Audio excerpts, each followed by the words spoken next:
আসসালামু আলাইকুম। আপনারা যারা মনে করেন ভিডিও কেউই আসলে বেকার না।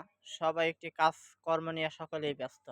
কিন্তু অনেকেই চিন্তা করে যে ভিডিও বানা সে কাজ-কাম করে না। শুধু ভিডিও ফেসবুকে, ইউটিউবে শুধু ভিডিও বানা।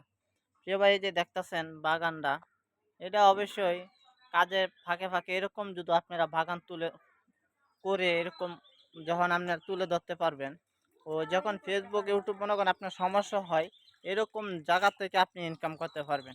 শুধু অনলাইনের উপরে আসক্ত হয়ে যায়েন না। কেননা দেখা যায় অনেকেই যে অনলাইনে ইনকামগুলো যখন বন্ধ হয়ে যায়, অনেকেই খুবই কষ্ট পায়, খুবই হতাশও হয়ে যায়। কি করবে? আমি তাদেরকে বলতে চাই যে এরকম একটি পরিবেশ বান্ধব করিবেন যে যেকোনো খামার করবেন, যেকোনো বাগান দিবেন। মনে করেন যে আপনার চলাফেরা করে খাইতে পারেন। ঠিক আছে? তাই শুধু ফেসবুকে আর ইউটিউবের আশা কখনোই থাকবে না। আশা করি সকলেই ভালো থাকিবেন, সুস্থ থাকিবেন। আল্লাহ হাফেজ।